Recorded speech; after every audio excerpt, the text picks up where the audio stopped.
নমস্কাৰ D24 আসামৰ ষ্টুডিঅ'ত মই পাপৰি শইকীয়া বৰা আৰু আপোনালোকলৈ লৈ আহিছোঁ ৰূপান্তৰৰ যাত্ৰাৰ অন্য এটি খণ্ড। ইতিমধ্যেই ভিন্ন প্ৰেক্ষাপট আৰু ভিন্ন কথকতাৰে সমৃদ্ধ আমাৰ এই অনুষ্ঠানে আপোনালোকৰ হৃদয়ত স্থায়ী ল'বলৈ সক্ষম হৈছে। আমি পুনৰ কৈছোঁ, আমি অতিকৈ সুখী, আমি কৃতজ্ঞ। আমি সমাজৰ বিভিন্ন প্ৰেক্ষাপটৰ পৰা বিভিন্ন প্ৰতিভাৱান ব্যক্তিসকলক মাতি আনি আপোনালোকৰ আগত পৰিচয় কৰাই দিয়াৰ লগতে তেওঁলোকৰ মনৰ বাৰ্তাৰে আমাৰ অনুষ্ঠানটি সজাই তুলিব বিচাৰোঁ। আজিও আমাৰ লগত আছে এগৰাকী ব্যতিক্ৰমী চিন্তা চেতনাৰ প্ৰতিভাশালী যুৱতী। এই আপোনালোকৰ সন্মুখত ৰশ্মি গগৈ। নমস্কাৰ বাইদেউ। ৰশ্মি, তোমাক সাদৰেৰে ষ্টুডিঅ'লৈ স্বাগতম জনাইছোঁ। ধন্যবাদ বাইদেউ। পোনপ্ৰথমে D24ৰ সমূহ কৰ্মকৰ্তাক শ্ৰদ্ধা জনোৱাৰ লগতে ধন্যবাদ জ্ঞাপন কৰিছোঁ ইমান সুন্দৰ এখনি মঞ্চ দিয়াৰ বাবে। আৰু এই মঞ্চখনিৰ বাবে মই উপযুক্ত হয় নে নহয় নাজানো, তথাপিতো আপোনালোকে মোক চিনাকি কৰাই দিয়াৰ বাবে এই জেগাতে মই পাপৰি বাইদেউক ধন্যবাদ জ্ঞাপন কৰিছোঁ আৰু দৰ্শকসকললৈ মই নমস্কাৰ জনাইছোঁ। ৰশ্মিয়ে বিনম্ৰতাৰে কৈছে আচলতে তেওঁ উপযুক্ত হয় নে নহয়, কিন্তু তেওঁ সঁচাকৈ আচলতে বহুত প্ৰতিভাৱান যুৱতী হয়। আপোনালোকক জনাবলৈ পাই মই সুখী হৈছোঁ যে আজি আমাৰ এই ৰূপান্তৰৰ যাত্ৰাৰ মঞ্চত প্ৰথমবাৰৰ কাৰণে এগৰাকী ক্ৰীড়াপ্ৰেমী যুৱতী, এগৰাকী খেলুৱৈ আমাৰ মাজত পাই আমি অতি সুখী আৰু গৌৰৱান্বিত। ৰশ্মি আচলতে শক্তি উত্তোলন, পাঞ্জাৰ আৰু এথলেটিক্সত ইতিমধ্যে বহুত সুনাম কঢ়িয়াইছে অসমলৈ। তেওঁ 8বাৰকৈ জিলা ভিত্তিত পদক লাভ কৰিছে নহয়নে, আৰু 5বাৰকৈ সদৌ অসম ভিত্তিত পদক লাভ কৰিছে। আৰু জনাবলৈ পাই সুখী হৈছোঁ যে তেওঁ ইতিমধ্যে শক্তি উত্তোলন প্ৰতিযোগিতাত ৰাষ্ট্ৰীয় পৰ্যায়লৈ নিৰ্বাচিত হৈছে আৰু অহা এপ্ৰিল মাহত অসমক প্ৰতিনিধিত্ব কৰি তেওঁ ৰাজস্থানলৈ যাত্ৰা কৰিব। আমি এতিয়াই শুভকামনা জ্ঞাপন কৰিছোঁ। ধন্যবাদ বাইদেউ।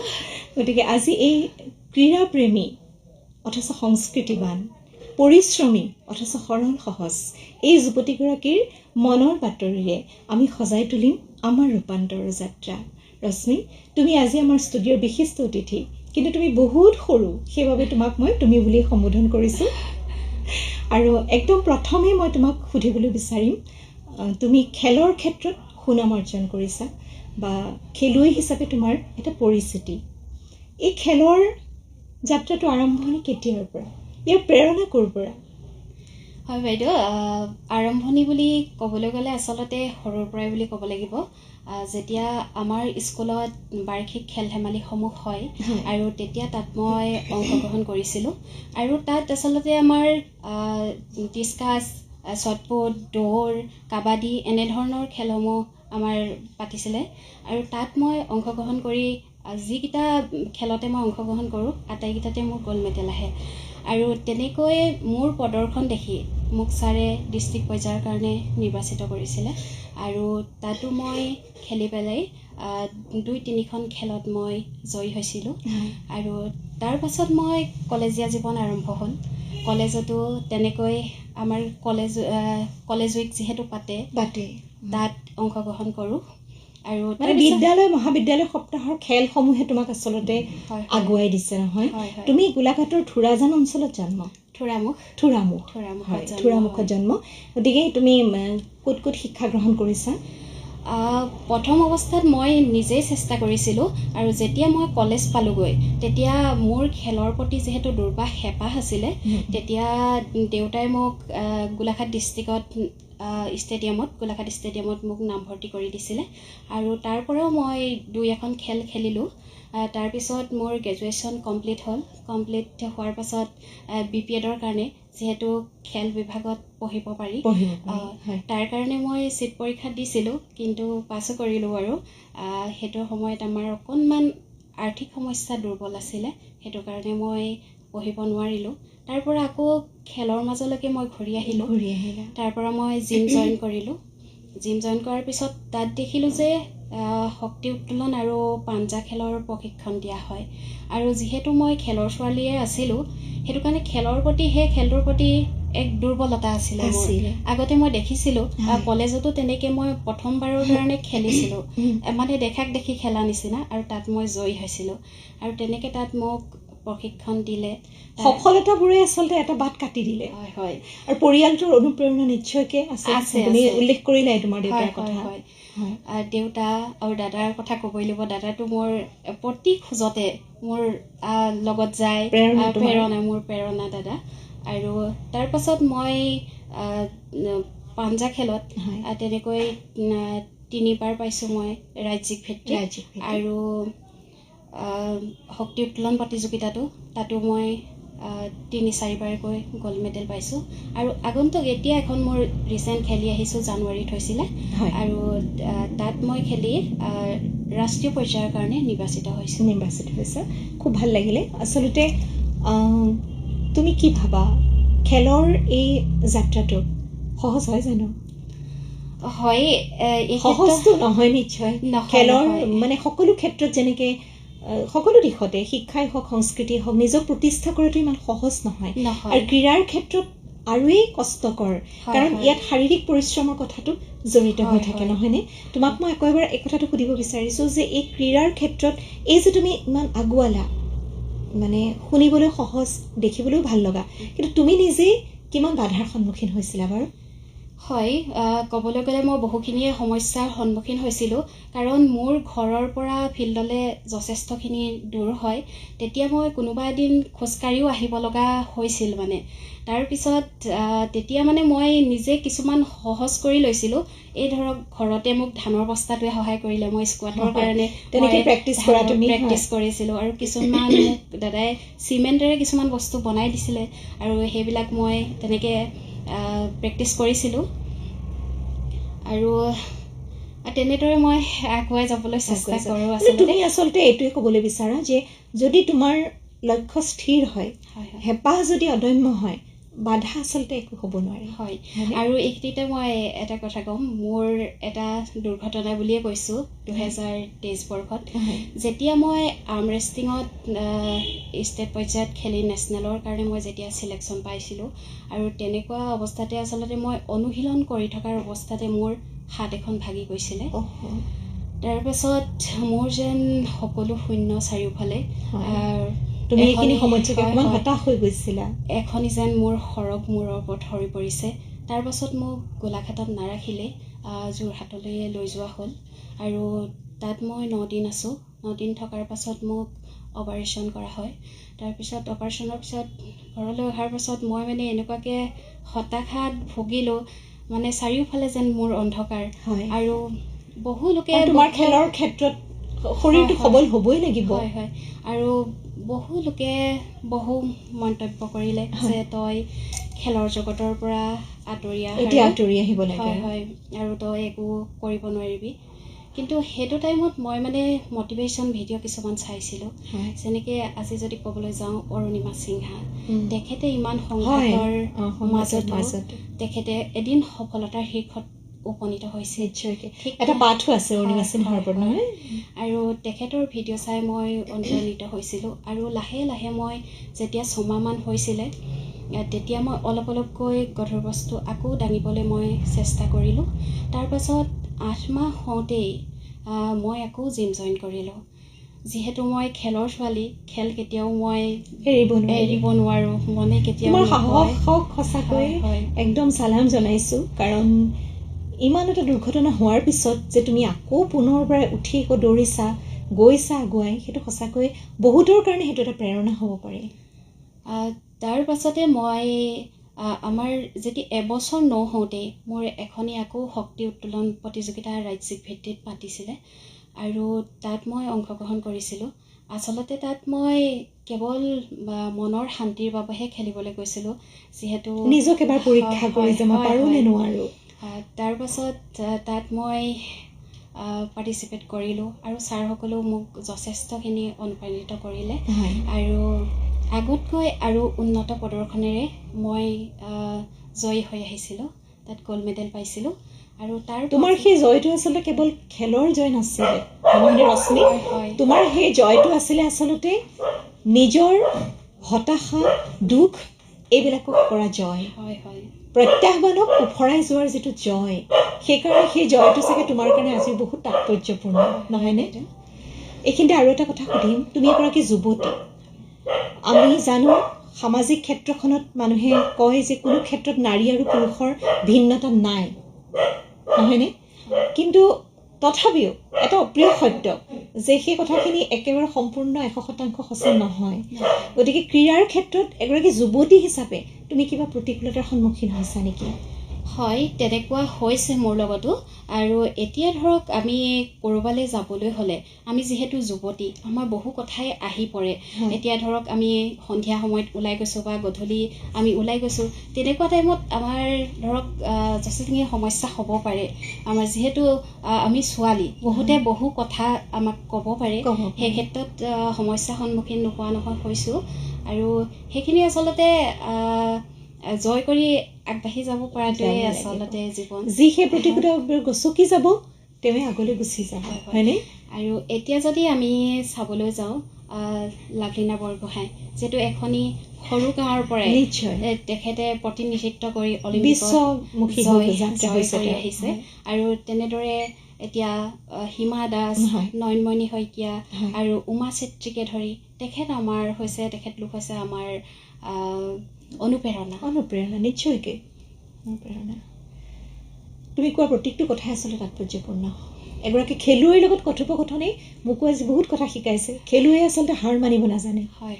আমাৰ জীৱনো এখন ক্ৰীড়াংগনে, নহয়নে? আমি হাৰো বা জিকো, আমি পিছ হুহুকি আহিব নোৱাৰোঁ। খেলুৱৈয়ে কেতিয়াও পিছ হুহুকিব নোৱাৰে, সেইটোৱে বৰ ডাঙৰ কথা। হয়, জীৱন এক সংগ্ৰাম অবিহনে কেতিয়াও জীৱন নহবই নোৱাৰে।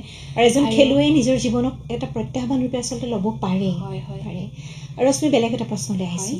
তুমি খেলৰ লগত খুব জড়িত, খুবেই তুমি কষ্ট কৰা, অভ্যাস কৰা, প্ৰেক্টিছ কৰা, বিভিন্ন ঘৰুৱা কামো কৰা, মই জানো।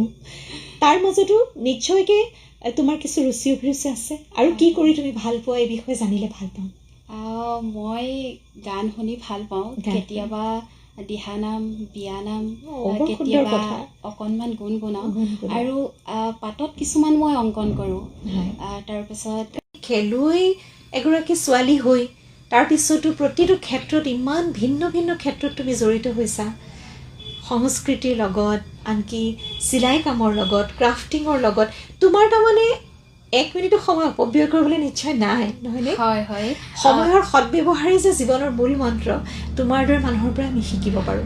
এতিয়া যেতিয়া তুমি দিহানামৰ কথা ক'লাই, বিয়ানামৰ কথা ক'লাই, বিচাৰিম কিবা এটা আমাক গুণগুণাই দিলে ভাল পাওঁ, যিটো তোমাৰ আটাইতকৈ মনৰ ওচৰ চপা। হয়, আৰু দিহানামৰ ক্ষেত্ৰত মোৰ আচলতে জ্ঞান তেনেই সীমিত। মই আচলতে কেতিয়াবা অকণমান চৰ্চাহে কৰোঁ, আৰু এইবিলাক দেখি শিকা বুলি ক'ব লাগিব। তেনেদৰে দিহানাম এফাঁকিকে মই অকণমান গুণগুণাই দিছোঁ। আৰু এইটো দেশত আছোঁ কাৰণে অকণমান একো কথা নাই, মই জানো তুমি খেলৰ পৰা বাহিৰে ইয়ালৈ আহিছা। কৃষ্ণ কৃষ্ণ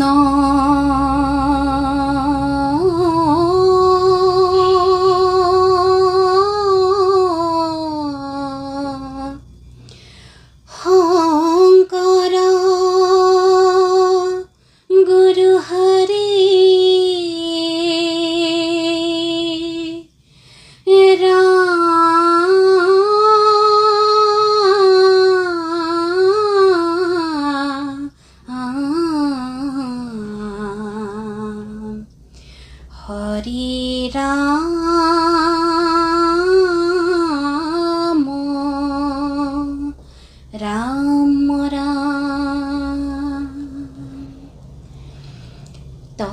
তৰাই ভৰা আকাশ খনি সাগৰ ভৰা পানী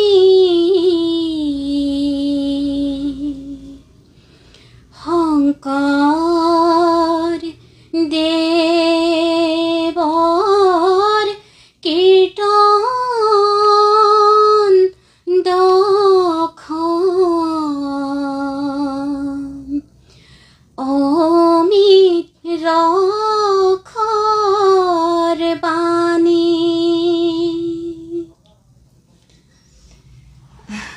আচৰিত ধৰণে ভাল লাগিলে। এগৰাকী ক্ৰীড়াপ্ৰেমী যুৱতী, খেলৰ লগত তেওঁ জড়িত, কিন্তু অন্য হাতেদি নিজৰ জাতীয় ভাষা আৰু সংস্কৃতিকো কিমান তুমি ভাল পোৱা দুটা ভিন্নমুখী ব্যক্তিত্বক একেলগে লৈ আগবঢ়া ৰশ্মি আচলতে আমাৰ বহুতৰ প্ৰেৰণা হ'ব পাৰে সেইকাৰণে প্ৰথমতেই মই কৈছিলোঁ যে এগৰাকী ব্যতিক্ৰম চিন্তাৰ যুৱতীক আজি লৈ আহিছোঁ বৰ ভাল লাগে তুমি এই চৰ্চাবিলাক যাতে অব্যাহত ৰাখা কাৰণ জীৱনৰ সিটো পাৰে অন্য এটা জীৱনত আমাক আচলতে সকলোৰে প্ৰয়োজন হয় নহয় জানো আমাক সংস্কৃতি লাগে জীৱনক ভাল পাবলৈ আমাক কিছু বস্তু আমাক লাগে আৰু সংগীতৰ অবিহনে আচলতে আমি জীয়াই থাকিব নোৱাৰো আমাক সকলোতে সংগীত লাগে জীৱনক মধুৰ কৰিবলৈ লাগে দুখতো লাগে সুখতো লাগে এইখিনিতে বেলেগ এটা প্ৰশ্ন সুধিছোঁ ভৱিষ্যত পৰিকল্পনা কি তোমাৰ মই জনাত তুমি বৰ্তমান ৩ নং চানমাৰী প্ৰাথমিক বিদ্যালয়ত জড়িত ন কণ শিশুৰ লগত নৱপ্ৰজন্মৰ লগত তোমাৰ আকৌ এটা নতুন যাত্ৰা আৰম্ভ হৈছে গতিকে পৰিকল্পনা কি পৰিকল্পনা ক'বলৈ গ'লে বহুখিনিয়ে আছে এতিয়া যিহেতু মই ৰাজ্যিক পৰ্যায়ৰ পৰা ৰাষ্ট্ৰীয় পৰ্যায়লৈ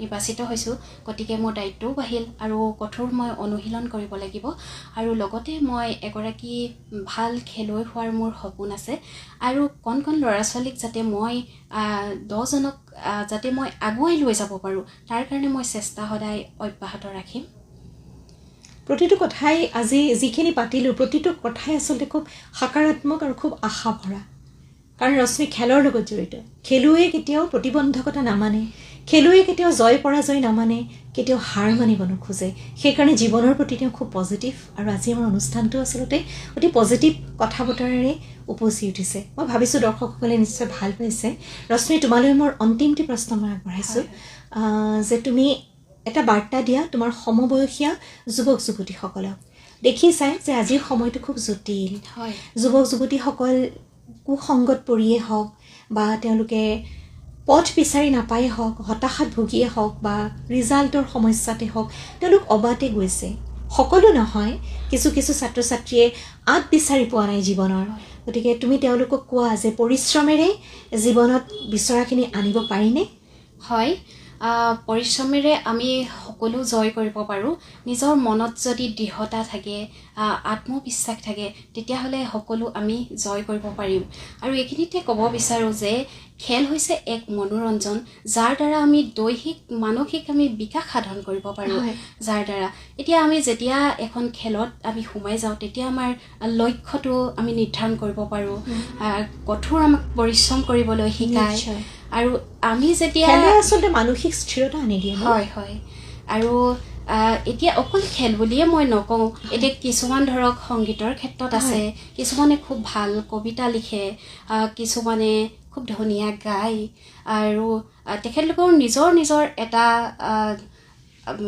মানে নিজৰ প্ৰতিভা হয় নিজৰ এটা প্ৰতিভা আছে আৰু সেইখিনিক লৈ আচলতে ব্যস্ত থাকি আগুৱাই যোৱাটোৱে আচলতে জীৱন হয় মানে হতাশাটো আহিবই বেয়া পৰিস্থিতি আহিবই তোমাক উৎসাহিত কৰাৰ লগতে নিৰুৎসাহ কৰা মানুহো আহিব সকলো সম্ভৱেই জীৱনত কিন্তু আমি সদায় নিৰ্বাচন কৰি ল'ব লাগিব ভালখিনি আমি সদায় সেই বাটেৰে যাব লাগিব যিটো বাটত আশাৰ পোহৰ থাকে গতিকে আজি সকাৰাত্মক কথাৰেই এই সুন্দৰ আৰু দৃষ্টিভংগীমূলক কথাৰেই আমি আজি আমাৰ অনুষ্ঠানৰ পৰা বিদায় ল'ম ৰশ্মি তোমাৰ অনাগত প্ৰতিটো কৰ্মৰ বাবে প্ৰতিখন খেলৰ বাবে জীৱনৰ প্ৰতিটো যাত্ৰাৰ বাবে আমাৰ ফালৰ পৰা আমি অযুত শুভকামনা জনালোঁ তুমি যাতে সফল হোৱা সুখী হোৱা আৰু নৱপ্ৰজন্মৰ বাবে এটা আদৰ্শ হোৱা আৰু আমাৰ অসমখনকে এদিন গৌৰৱান্বিত কৰিবলৈ তুমি সক্ষম হোৱা ধন্যবাদ বাইদেউ নমস্কাৰ দৰ্শকক আজিৰ ৰূপান্তৰ যাত্ৰাৰ পৰা আমি